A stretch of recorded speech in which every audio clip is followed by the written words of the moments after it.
se concentrer sur le débat. Je vous le dis, je suis là pour choquer. Si tu me dis que Rudy Garcia, il a le niveau pour entraîner le Napoli, alors Balerdi, il a le niveau pour jouer au Real Madrid. Rodrigo, sa hype, elle a duré, 2 matchs la saison dernière. Mbappé, aujourd'hui, il est plus populaire que l'équipe de France et que Didier Deschamps. Mbappé, demain, il monte au créneau. Il dit Deschamps, c'est une pompe.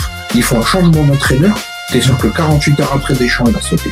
Mais je sais pas con, Dédé. Que Laurenti pense que le mec, il dépense 1 euro, il meurt. Je suis allé me faire la compil que ça dit. La compil, elle a duré 2 minutes, il n'y avait pas grand chose. C'est souvent les 3 bonnes tacles, je suis revenu, je me suis dit, attends, il y a que ça dans la compil. Guardiola, meilleur coach de l'histoire. C'est même pas le meilleur coach de l'histoire du Barça. Il faut arrêter avec Payet, c'est un grand joueur. Alex Ferguson, c'est juste un Giroud qui a eu beaucoup de moyens. C'est pour ça qu'il a réussi. Pendant des années, on se faisait dérouiller à chaque gros match. Ça fait penser à Rudy Garcia. Le match, il va débuter. Les 11 sur le terrain, ils vont se caguer dessus. On va sortir les popcorn, on va observer tout ça. On va tous mourir. Moi, j'y crois pas. On va se faire éliminer comme des putes. J'en suis sûr. J'ai déjà tout prévu. Le paquet de mouchoirs. Je veux pas avoir ça. Si t'enlèves le championnat anglais, allemand, espagnol, italien, portugais, lituanien, la Ligue 1, c'est le meilleur championnat européen. Mbappé, c'est un remplisseur de brouettes. Par contre, quand il faut aller trousser les grosses équipes, malheureusement, c'est lui qui se fait remplir.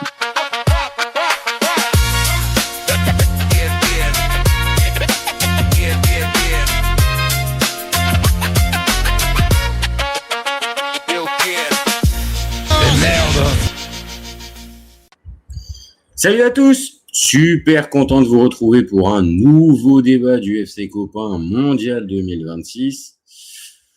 Bon, on a une belle petite demi-finale les copains. Ah franchement, moi je me suis régalé. Alors ok, si on est un peu plus pour les Argentins sur ce match-là, bon, on sourit un peu plus. Mais si on regarde un peu froidement ce qui s'est passé ce soir, ouais, c'était quand même sympa. C'était quand même sympa. Je dis pas que c'était un sommet du jeu, parce que bon, il y avait quand même pas mal d'imprécisions et c'était plus un match d'hommes, comme on dit, plutôt qu'un match d'esthète. Mais il y a quand même vachement de choses à raconter. Donc, comme d'habitude, les copains, on y va. On fait le débat ensemble. C'est toujours plus sympa si on le fait ensemble. Je vous dis, si vous êtes, c'est toujours mieux si on le fait de manière commune. Maintenant, si vous n'êtes pas là, je le ferai quand même pour vous et avec plaisir en plus, comme je dis à chaque fois. Donc, voilà, vous y allez, vous commentez, vous likez, vous partagez. Allez-y, plus on est de fous, plus on rit, plus on s'amuse et plus on rit. Et puis, si vous découvrez la chaîne, allez-y, abonnez-vous. On a besoin de force et on a besoin de visibilité. Donc, allez-y, les copains. On y va. Alors, un petit coucou déjà à Laouni qui nous dit « Tu dois faire un bisou à Scaloni ». Ah ouais, je vais t'obliger ce soir. Ah ouais, je vais t'obliger. J'ai même prévu un petit truc pour dire que vraiment, c'est le terrain qui est le seul juge. Et là, même si je reste toujours pas convaincu, force est de constater que là, ce soir, Scaloni, c'est lui qui a raison. C'est pas Jajaï. LOS El Padrinote qui nous dit yo mon copain. Bon, la Grinta argentine, elle emporte les calculs frileux des Anglais. Est-ce que vous êtes d'accord avec ce titre, les copains? Pour moi, c'est ça en fait. Il y a eu plus d'envie sur la fin de match. Et dans une partie où tu joues un peu le frileux, ça te porte préjudice. Et là, on a une équipe d'Angleterre. Je vais pas dire que c'est bien fait pour elle, parce que elle a pas fait que attendre dans son camp pour simple plan de jeu. Et on va pas se mentir. À partir du moment où il y a eu ce fameux but inscrit par Gordon, on est tombé dans une pas caricature, mais on est tombé dans on va dire un rythme de match où les Anglais avaient très clairement fait comprendre, Tourelle en tout cas, que le 1-0 lui convenait très bien. Et il n'y avait pas l'idée d'aller chercher un deuxième Là où peut-être les Argentins allaient être un peu le cul entre deux chaises, entre se bouger ou pas. Bah oui, forcément, les calculs anglais. Là, Thomas, il va falloir que tu passes un tout petit peu à donner des comptes. Parce que là, ce soir, ta tactique, t'es les premiers à préciser qu'il y avait un mental, qu'il y avait un état d'esprit différent depuis qu'il était là et concrètement depuis ce mondial. Bah, force est de constater que cette équipe anglaise, bah, ce soir, ça te choque encore. Ça te choque encore, les mecs. Hein. Là, je suis désolé, hein, mais supporters anglais, ce soir, ça refait comme d'habitude. Donc, il y a plein de choses. Il s'est passé plein de choses dans ce match. Déjà, la première des choses. Franchement, ça, je suis obligé de m'arrêter, mais déjà, Scaloni nous a arrêté le double pivot. Bon, déjà, rien que pour ça, j'ai envie de lui dire bravo. Bravo, mon copain, parce que bon, ça sautait aux yeux. Hein. Ça sautait aux yeux qu'il fallait arrêter avec deux pôles milieu droit. Donc là, il avait enfin compris qu'il avait un joueur qui pouvait jouer à ce poste-là, parce qu'en plus, c'est le poste qu'il occupe, donc Giuliano Simeone. Donc c'était cool. C'est cool parce qu'il avait compris ça. Donc, plus sérieusement, en voyant cette compo, je me dis, bon, il y a toujours quand même une grosse densité au milieu, mais j'arrive un peu plus à comprendre la logique derrière la composition. Et que oui, bien sûr, là, factuellement, quand on regarde, on voit Enzo Fernandez milieu gauche, mais soyons clairs, il n'est pas milieu gauche dans l'utilisation avec le ballon et tout ça. Il se retrouve côté gauche, voilà. Et il n'a pas l'attitude d'un milieu gauche. Et vu qu'on a sur le côté droit vraiment un gars qui va occuper pour le coup le poste Giuliano Simeone à la place d'un De Paul, bah oui, sur le papier, ça me séduit plus et je me dis c'est un peu plus équilibré. Je ne dis pas encore que c'est la compo parfaite, mais c'est moins déconnant que ce qu'on avait pu voir pour les derniers matchs avec, je vous dis, le double pivot, De Paul, Alexis, Paredes et Enzo. Ah, franchement, là c'était pas possible. Alors, Brian Joe qui nous dit « Tuchel a sabordé l'Angleterre avec ses changements débiles, faire rentrer 4 défenseurs et laisser jouer les Argentins. » On va en parler, mon copain. On va en parler. Et forcément, Tuchel, je l'ai dit tout à l'heure, Tuchel, il va être obligé de rendre 2-3 comptes. Hein. Alors, pas à nous, hein, mais aux supporters, il va falloir qu'il leur explique. Je vous demande un instant, les copains, je bois un petit coup.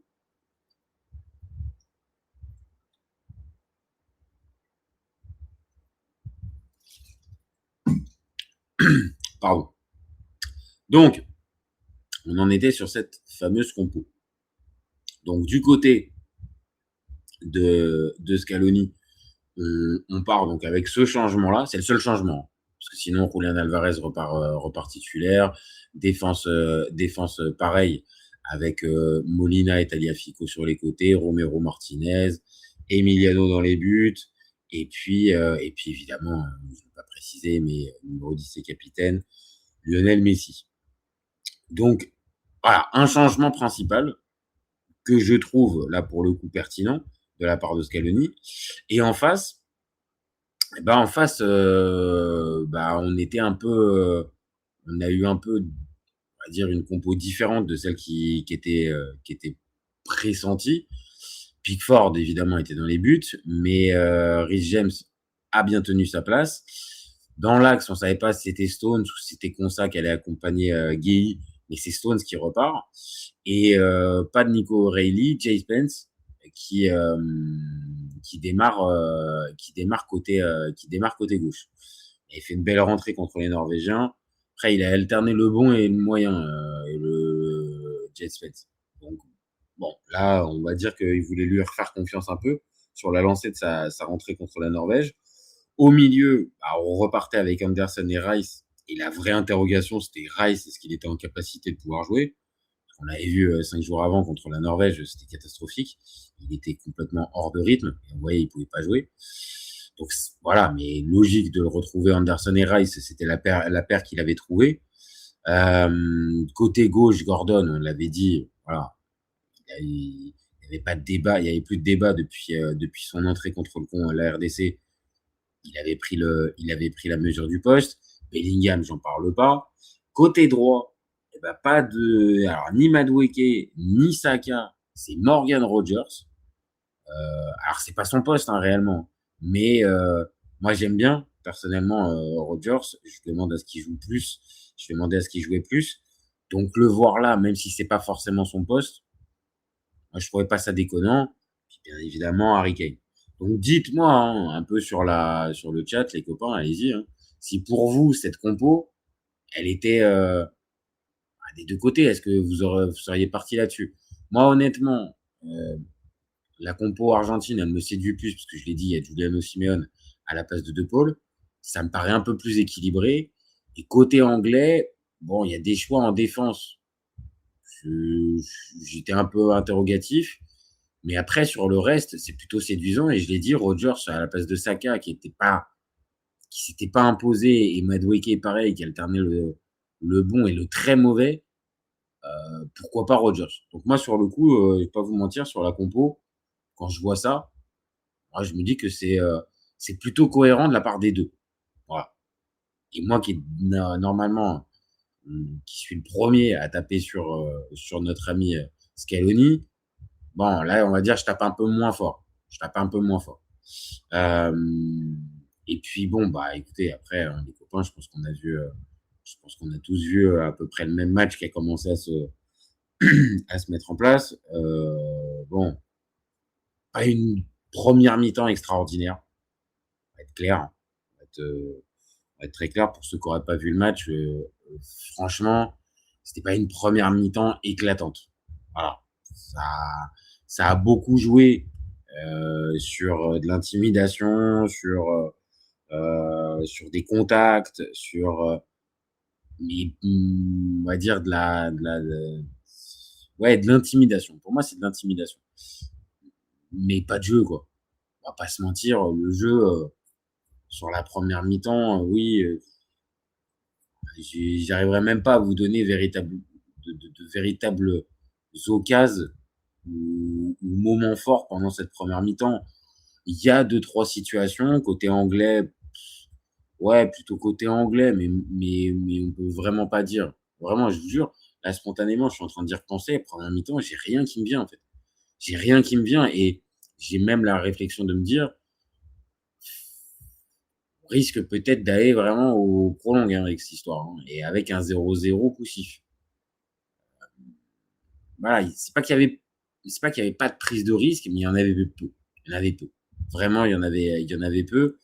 Et ce petit jeu-là, bah ouais, regardez un peu le momentum de la première mi-temps, ouais, c'est un peu kiff-kiff, quoi. C'est un peu kiff-kiff.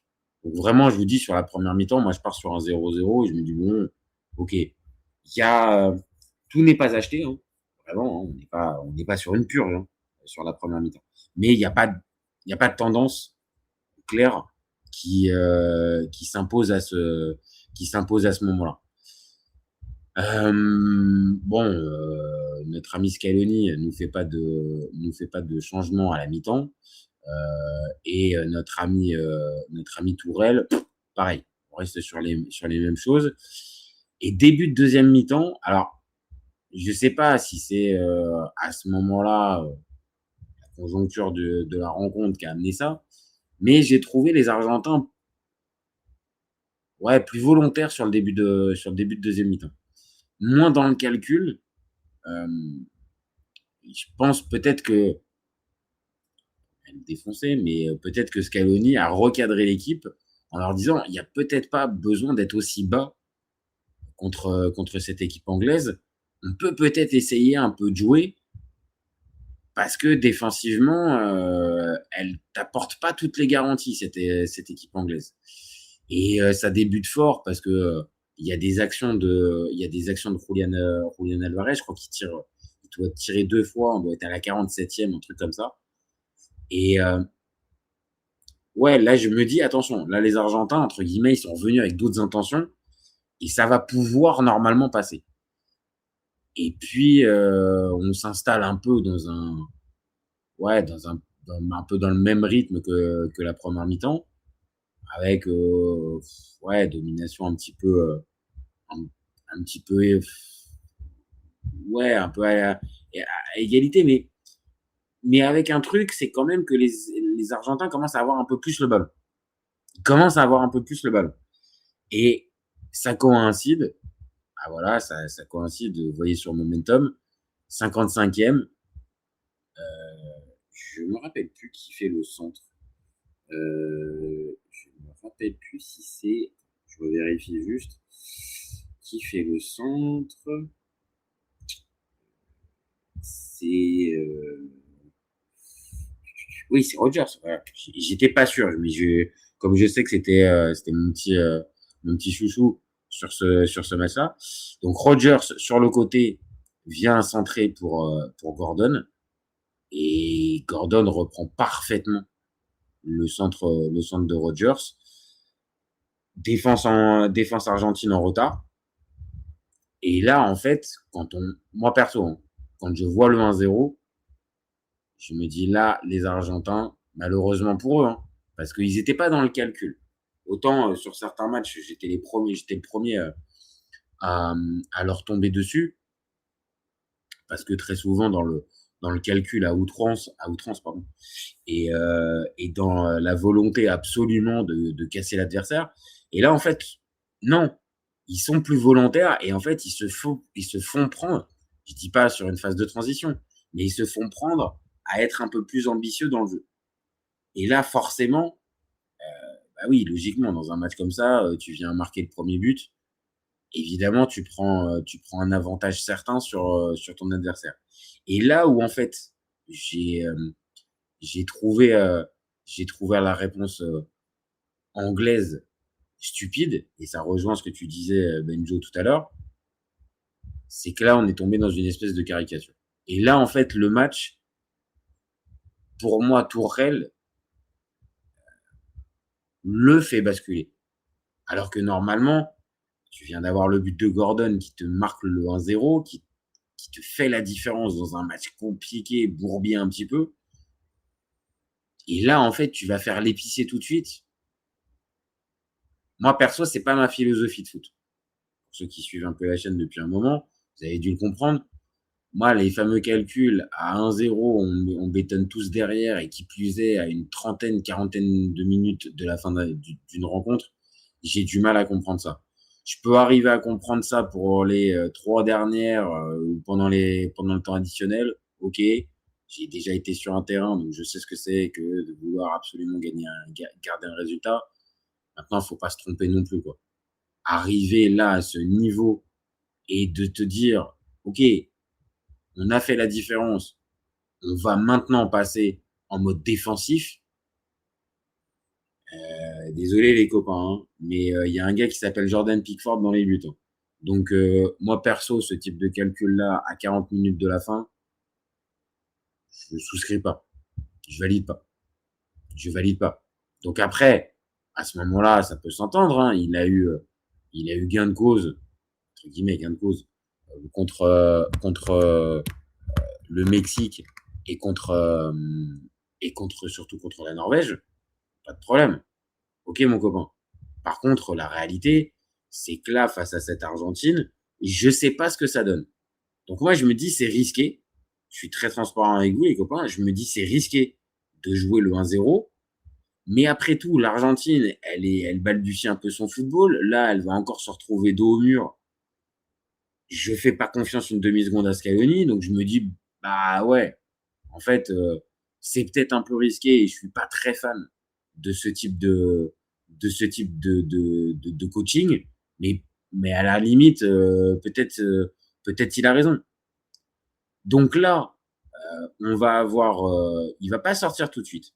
Il va pas avoir le réflexe tout de suite de sortir à 3 minutes après et de basculer. Mais par contre, ça va arriver vite.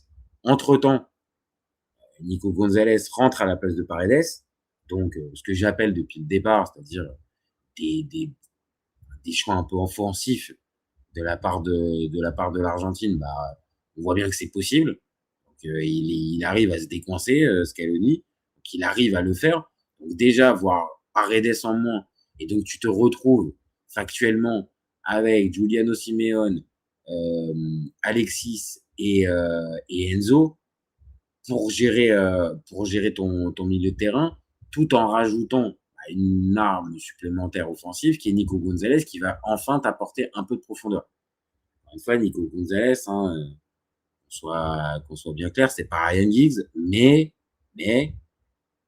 il t'apporte quand même un peu de profondeur. Il t'apporte un peu de vitesse, et peut-être que là, tu vas avoir un bloc bas en face, mais tu vas avoir besoin d'un mec qui provoque, qui essaie de faire quelque chose. Donc, l'entrée de Nico Gonzalez à ce moment-là, à la place de Paredes, surtout que le bloc anglais venait de descendre de quasiment 20 mètres. Bon, bah, c'était pas con. C'était pas con de le faire rentrer. Je veux pas dire que ça tombait sous le sens, mais bon, allez, on va lui accorder ça. Ce soir, au moins, il a le bon réflexe de pas attendre le dernier quart d'heure pour pouvoir le faire. Mais, faut mentir, hein. Ok, il y a l'entrée de Nico Gonzalez, mais alors après, ok, je pense que c'est sur blessure hein, que Lisandro Martinez est sorti. Et alors quand j'ai vu Otamendi qui est rentré, pour moi c'est pas possible. En 2026, on peut plus jouer avec Otamendi. Ah non, c'est pas possible. La charrette qui se trimballe, le garçon, c'est impossible. Quoi. C'est pas possible. Donc quand je vois ça, plus du poste pour poste, parce que là il n'y a pas autre chose, Gonzalo Montiel à la place de Molina, ok, et le fameux Rodrigo de Paul qui rentre à la place de Giuliano Simeone. Bah, je me dis, ok, il va vouloir tenter avec la bonne vieille formule, les anciens, les gars qui mettent les cojones sur la table. Désolé pour la vulgarité, mais on s'est compris. Ça va être comme ça qu'il va vouloir nous l'avoir. Et de l'autre côté, je vois la sortie la plus marquante. C'est tu fais sortir Gordon et tu fais rentrer Konsa. Alors là, il y a pas besoin d'être un grand analyste hein, pour comprendre que là, Thomas, il demande de fermer la boutique. Hein. Là, il demande vous fermez le rideau et puis vous marquez congé annuel. Hein.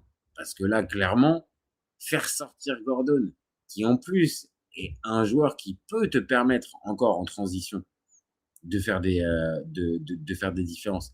Et même si peut-être 72e, il est fatigué, il est peut-être plus à 100%.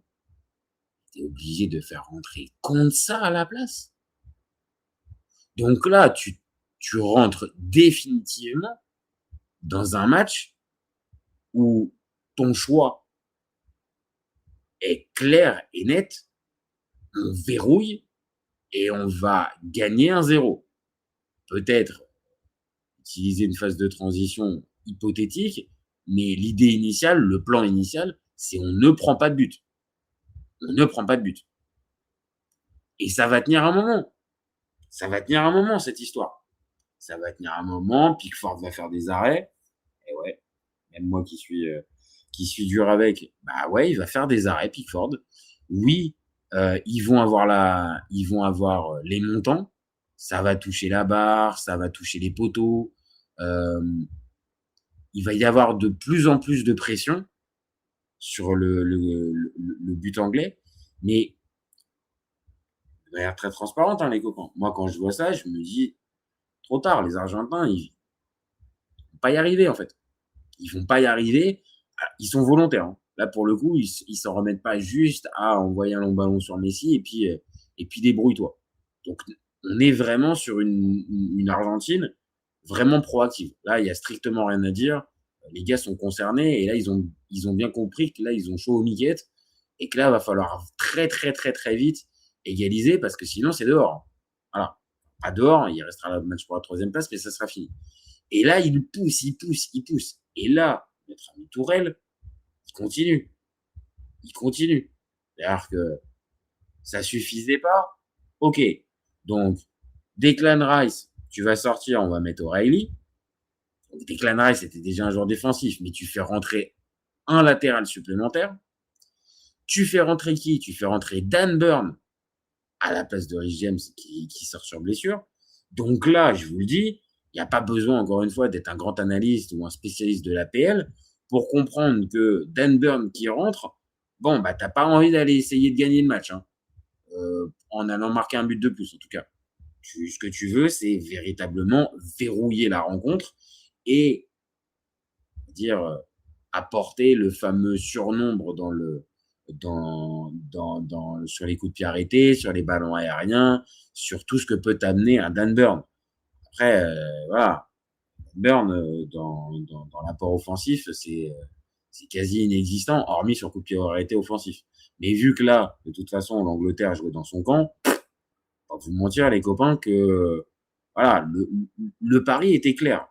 Et à la 82e, quand il fait ces changements-là, les copains, soyons très honnêtes, hein, à ce moment-là, l'Argentine continue de bégayer.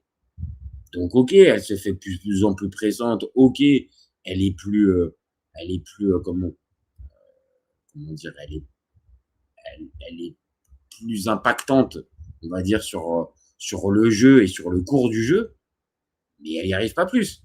Et elle est un peu maladroite, même peut-être beaucoup, mais je dirais un peu maladroite dans le dernier geste. J'ai dit, tombe sur un Pickford qui est inspiré, les montants qui peuvent arriver.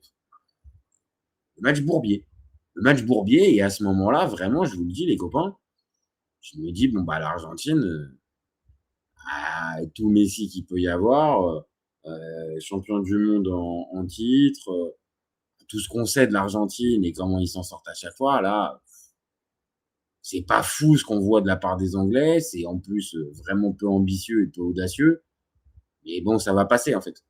Et jamais, c'est-à-dire jamais, mais je commence à plus y croire. Quand on arrive, voilà, après ces changements-là, que je vois Dan Burn qui rentre, que je vois la boutique qui est fermée anglaise, je dis bon, bah, ils vont réussir à le faire. Et puis, bah là déjà, j'étais bien gouré, quoi. Parce qu'on arrive 85e, puis bah, 85e, il y a un gars qui avait pas envie.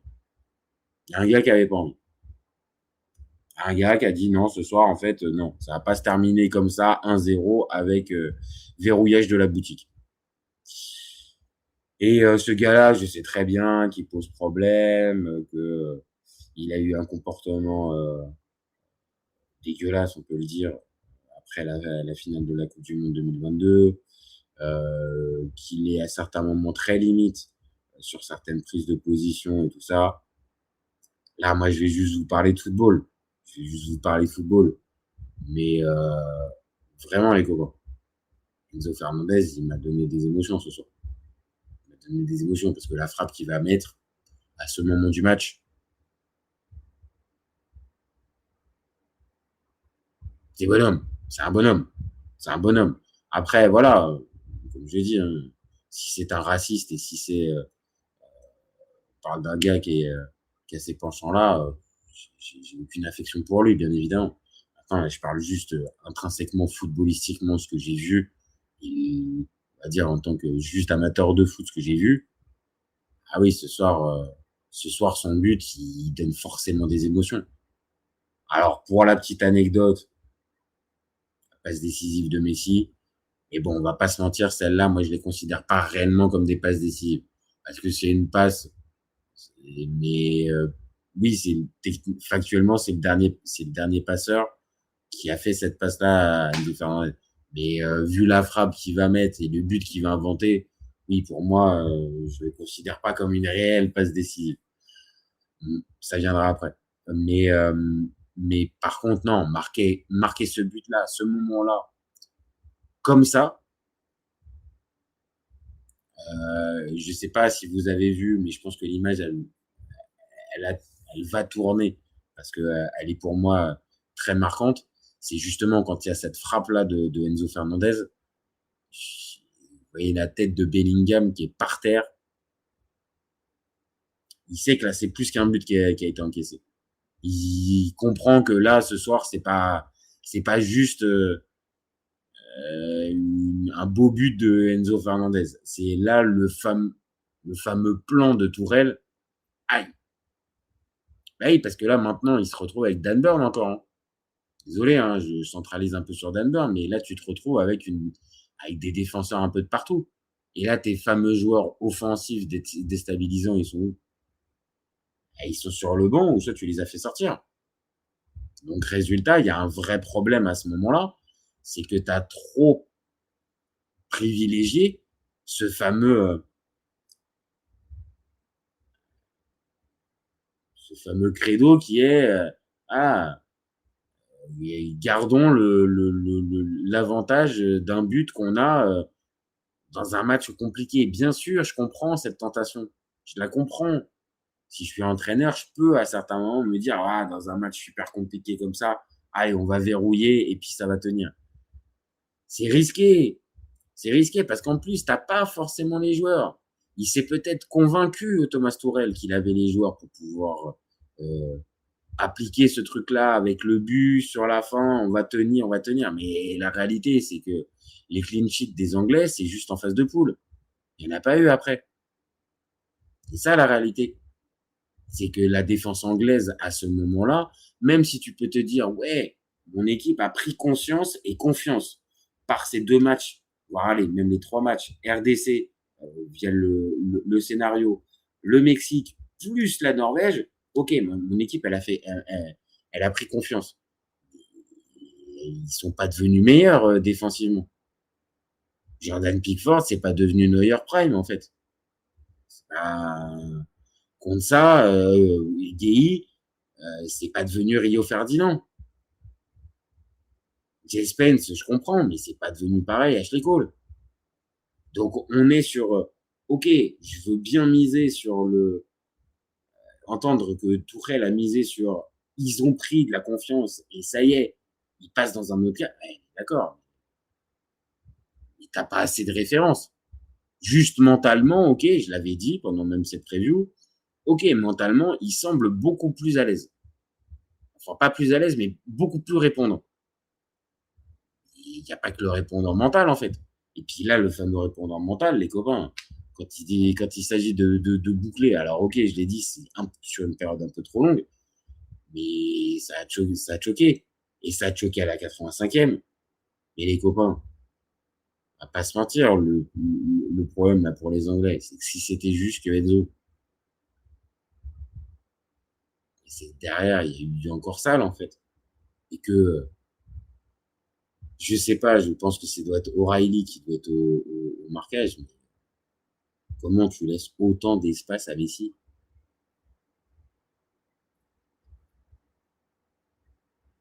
Comment? T'es pas au courant en fait. En plus, O'Reilly vient de rentrer. Hein. Donc si c'est lui, dites-moi dans le chat si c'est lui, mais pour moi c'est lui qui est sur le côté. Ils sont 2 sur le côté.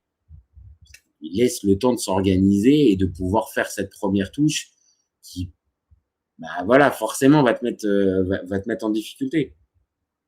Et à partir du moment où Messi rentre dans la surface, est-ce que c'est très étonnant, les copains, si on voit Messi qui va déposer une galette sur la tête de Lautaro Martinez? Non, on l'a vu 100 000 fois, cette image. On l'a vu 100 fois. Donc, oui, pas utiliser ces fameux mots de faute professionnelle, mais si, là, les copains. Parce que là, au final, c'est une place en finale qui s'enlève. Pardon, c'est une place en finale qui s'enlève. C'est ça la réalité. Donc là, pour moi, la défense anglaise, la fameuse défense anglaise sur laquelle Tourelle a misé, tu t'es fait plomber par ça, en fait. Et puis, t'as l'air mignon, hein. T'as l'air mignon après quand tu vas faire rentrer Ivan Toney et Marcus Rashford à la 90e parce que t'as la queue entre les jambes et que t'as plus d'autres solutions. Ouais. Excusez-moi, hein, mais là, c'est le coach, véritablement, je sais pas quoi faire. Et c'est allez, soyons clairs. Là, il a tenté la tactique du patron de bistrot. Bon, vas-y, allez, on mène d'un but, allez, ça passe. On va se mettre en défense. Bon, on a pris les 2 buts, il reste 5 minutes, on est dans le temps additionnel, allez, on y va. Ouais, c'est cool. JP du Balto, il le fait, celle-là. Et il n'y a aucun problème. Par contre, Thomas Tuchel, évidemment, vu le salaire, vu les conditions et vu les exigences qu'il y avait. La fameuse question là qui va se poser, est-ce que l'Angleterre a passé un cap par rapport à Gareth Southgate avec Thomas Tuchel? Ah non. Ah non. Ah non. Ah non. Non. Non. Et là, le fameux et si Tourelle le... Eh ben non, il va pas le faire lui non plus. Il va pas le faire lui non plus. Mais là, ce soir, il est pas rattrapé par la malchance. Hein. Et là, bizarrement, hein, j'en entends moins. Hein, mais venez pas me sortir que ce soir, c'est de la corruption ou c'est Infantino qui a qualifié l'Argentine ou ce genre de choses. Hein. Allez pas me sortir ça, hein, les gars. Hein. Parce que là, ce soir, les Anglais, ils se sont fait battre tout seuls. Et la fameuse phase que nous a sorti Ryan Cherky hier, laquelle je peux quand même être un tout petit peu dubitatif avec le fameux on s'est battu tout seul.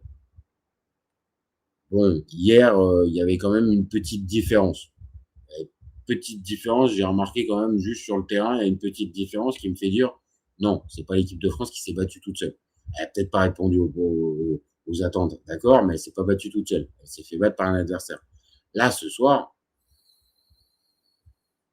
plus de mal à dire que c'est l'adversaire qui l'a battu. C'est pour moi l'Angleterre qui s'est mis prisonnière de ses choix douteux. Voilà. Et là, pour moi, ce soir, les copains, je vais pas vous mentir, hein, mais je pose la question. Hein, mais pour moi, c'est très clair. Le responsable numéro 1 de la défaite, c'est Tourelle. Allez pas chercher quelqu'un d'autre. Hein. Allez pas chercher quelqu'un d'autre. Hein. Ce soir, c'est pour Tourelle. Hein. La défaite, elle est pour lui.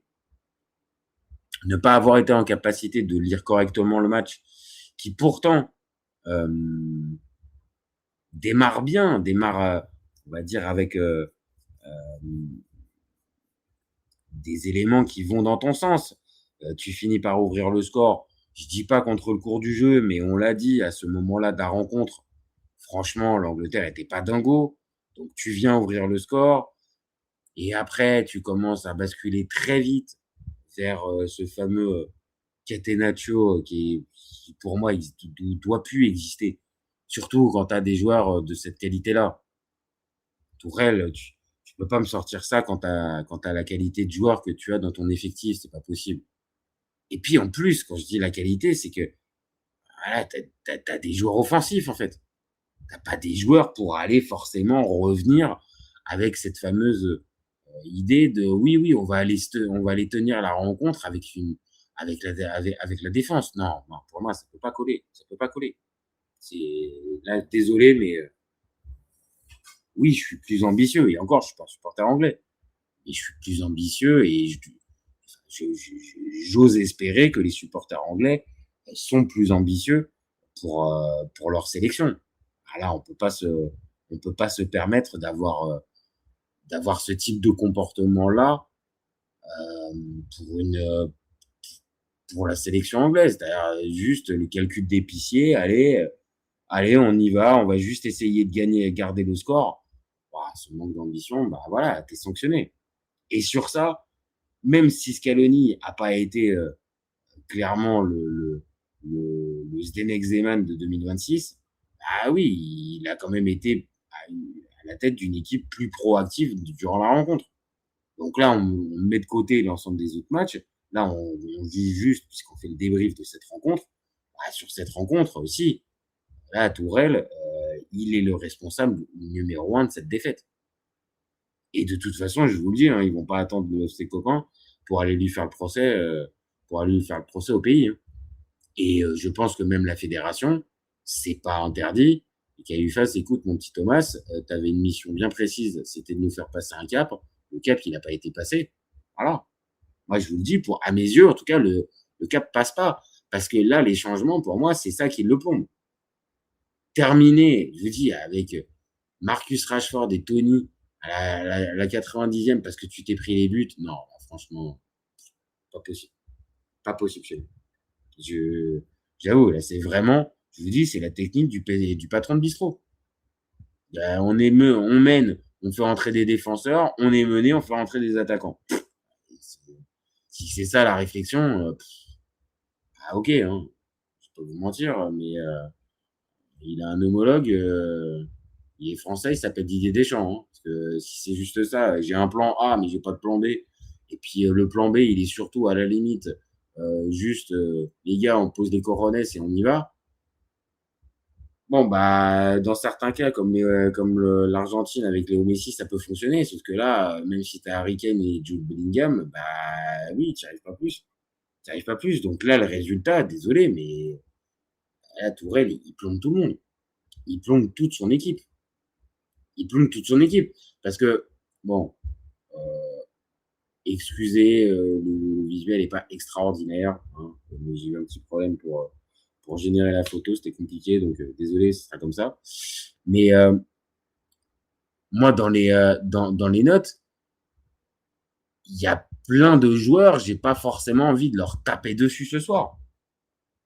Il y a plein de joueurs, pour moi, c'est pas, font pas des matchs en dessous de tout. Mais c'est juste que dans cette configuration-là, bah oui, le gars qui normalement doit bien lire les rangs, les momentum, les moments forts, les moments clés, bah oui, il est passé à côté. Parce qu'individuellement, je vous dis, j'en vois pas un qui mérite moins de la moyenne côté anglais. J'en vois pas un. Ils ont tous fait plus ou moins leur match à leur niveau. Et quand tu vois les 2 buts, il faudrait que je revoie qui était au marquage de Lautaro Martinez. Mais franchement, les gars, quand vous voyez la passe de Messi, j'ai même pas envie de taper sur un défenseur. Même Pickford, qui a été très souvent à la limite, bon, il sort quand même quelques parades et ce soir, je peux pas lui mettre moins de la moyenne. C'est pas possible. Donc, pour moi, oui, l'Angleterre, elle est plombée par les choix pourris de son coach. C'est tout.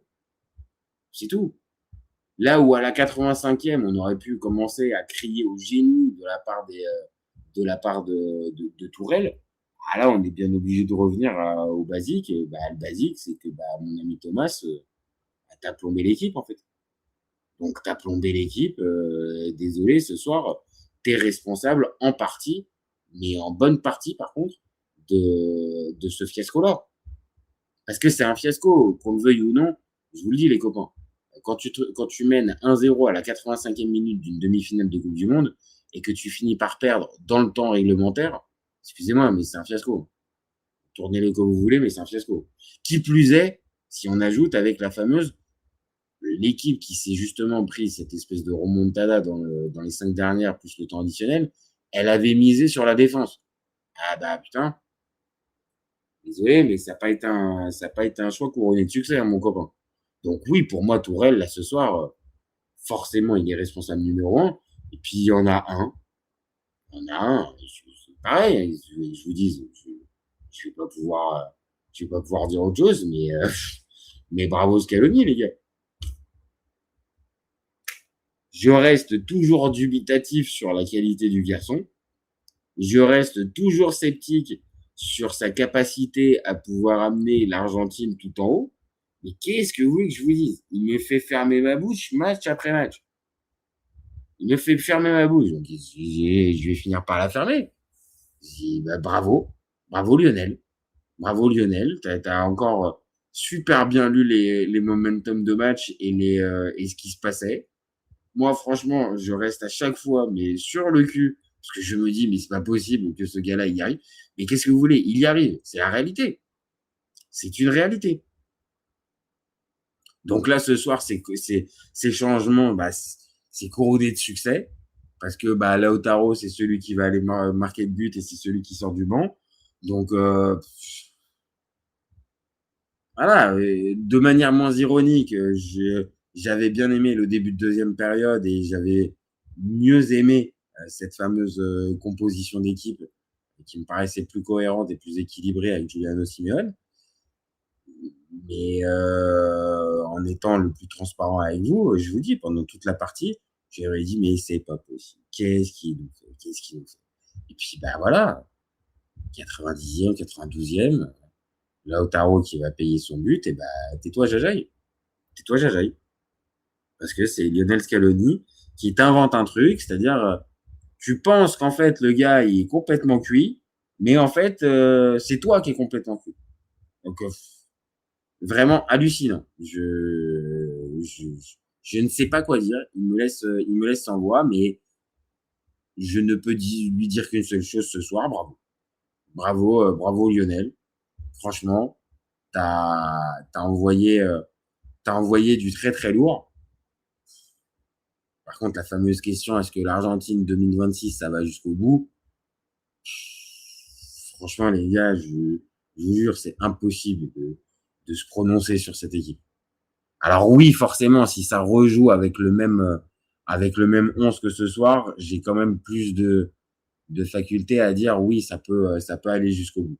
Maintenant, ce qu'on a vu de l'Espagne il y a 24 heures, ça me semble quand même largement supérieur à ce qu'on peut voir de la part des Argentins depuis le début de la compétition. Mais bon, je vous dis, peut-être que ça peut passer, hein.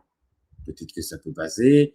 Et cette équipe argentine peut peut-être arriver à faire le coup. Maintenant, moi, j'ai du mal à y penser. Alors, franchement, je vous le dis très honnêtement, je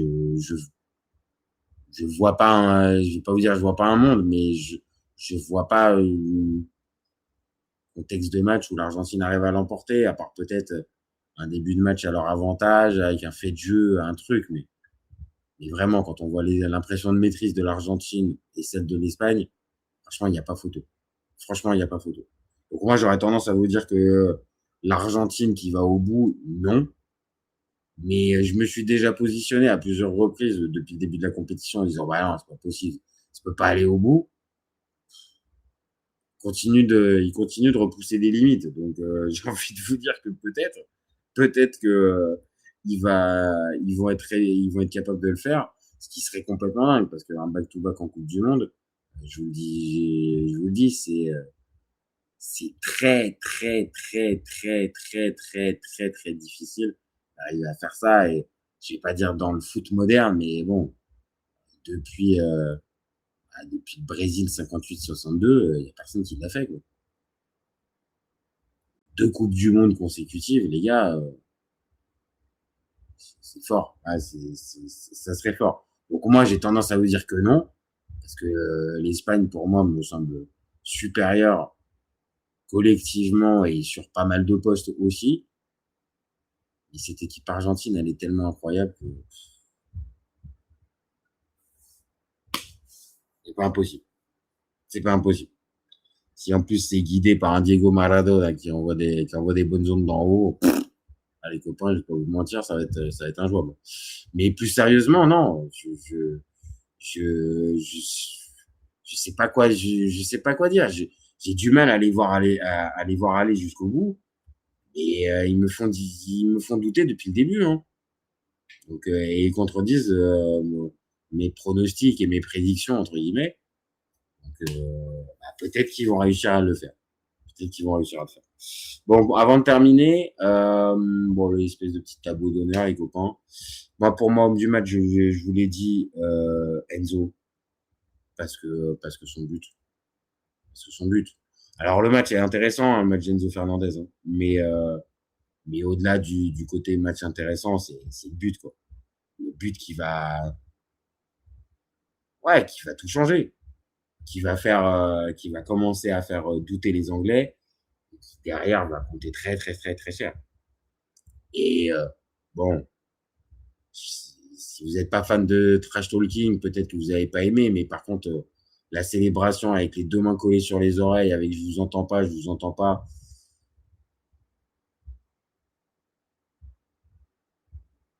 c'est un peu comment dire, c'est un peu osé, mais faut avoir le caractère nécessaire pour pouvoir la faire. Il l'a fait, donc bravo à lui, mais non, vraiment à ce moment-là du match, je l'ai dit, il change complètement le tout.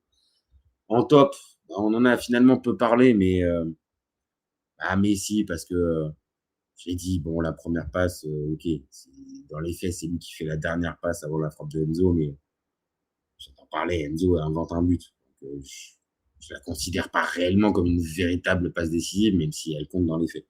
Mais par contre, le centre déposé en mode petit bonbon pour Lautaro Martinez.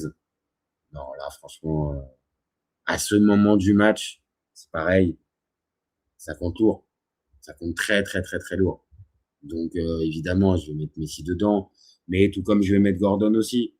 Parce que Gordon, en plus,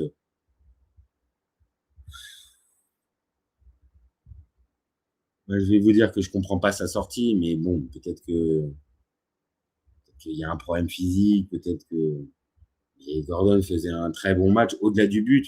Il t'apportait vraiment quelque chose. Dommage, mais pour moi, ça reste un des tops du match. Dans les flops, bah moi, je vais rester sur ce bon vieux Jordan Pickford.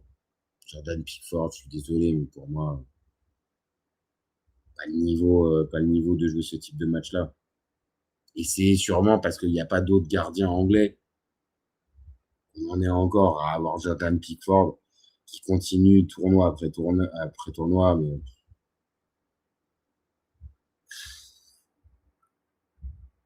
trop moyen, notre copain Jordan Pickford. Désolé, hein, mais je trouve trop moyen. Et dans les moments clutch, à part gueuler, ouais, je le vois pas faire grand-chose. Et puis évidemment, on en a parlé depuis tout à l'heure, mais oui, dans les flops, comme hier, à l'image d'hier avec Didier Deschamps qui faisait partie des flops, bah oui, ce soir c'est Tourelle. Parce que ta préparation et surtout ta gestion du match, du coaching, du momentum de la rencontre, bon, t'as tout mis par terre. Donc Thomas, oui, forcément, t'es en flop ce soir. Alors, tu seras pas content, tu vas sûrement prendre ça de manière un peu hautaine, comme tu as l'habitude. On s'en fout. Maintenant, la réalité, c'est que là, ce soir, on a vu que tu pouvais pas faire mieux qu'un Gareth Southgate, malgré certains signes positifs avec, je l'ai dit, mentalité et tout ça. Bon, au final, t'as fini comme les autres, c'est-à-dire sans le fameux trophée. Et on va continuer d'entretenir cette fameuse légende de les Anglais, ça fera plus de 60 ans maintenant qu'ils ont toujours rien gagné. On a beau dire ce qu'on veut, mais bon, ça commence à faire beaucoup. Donc Thomas, il n'a pas été en capacité de pouvoir changer ça. Et forcément, on va lui en vouloir parce qu'il a été recruté pour ça. Qu'il le veuille ou non, il a été recruté pour faire passer un step. Et ce step, on n'a pas tourné autour du pot. Le step, c'était gagner la Coupe du Monde, gagner un trophée. C'est pas fait. Ce qui pourra rester, j'ai quand même des doutes. Vachement de doutes. Et puis, dernière chose, la note du match, 7,5. 7,5 parce que ça reste demi-finale de Coupe du Monde. Il y avait du suspense en plus jusqu'à la fin. Des plans de jeu un petit peu qui changent. Des renversements de situation. Je l'ai dit, c'était pas un sommet du jeu. Donc, c'est pas sur ça que je suis parti sur un 7,5. Mais oui, non, ouais, même en y réfléchissant, pour moi, oui, ça mérite un 7,5. Un niveau supérieur parce qu'il y avait ce suspense comparé à hier. Où hier, le match était intéressant d'un point de vue technique, mais l'écart de 2 buts à partir de la 60e a fait que le match a vite basculé dans quelque chose de trop maîtrisé, là où ce soir, on va pas se mentir, hein, avant le but de Enzo, on pense tous que c'est l'Angleterre qui va se qualifier. Et puis, 7 minutes après, c'est l'Argentine qui finit par prendre l'avantage. Et là, on se dit justement que l'Angleterre ne reviendra pas. Donc, voilà, c'est ça qui m'a fait amener au 7,5, les copains. Voilà, les amis, je vais m'arrêter là. Il n'y a pas de réponse, il n'y a pas de réaction. Vous avez été pas mal sur le chat à naviguer et à venir et à écouter. Donc, s'il n'y a pas de questions particulières, il n'y a pas de réaction particulière, je pense qu'on peut s'arrêter là pour ce soir. Donc merci à tous d'avoir suivi. N'hésitez pas à commenter, à liker et à partager, comme d'habitude. On a besoin de ça. Si vous découvrez la chaîne, n'hésitez pas à vous abonner. Pareil, on a besoin de visibilité, les copains, et d'avoir de plus en plus de force. Donc allez-y. Le live va être dispo en podcast dans les minutes qui arrivent. Donc sur toutes les plateformes, Deezer, Spotify, Apple Podcast et toutes les autres. Et puis, si vous êtes déjà abonné, vous savez ce que je vais vous dire. Vous gardez en tête qu'au FC Copain, on est ouvert toute l'année, mais encore plus pendant le Mondial 2026. Ciao, ciao les copains. Ciao, ciao.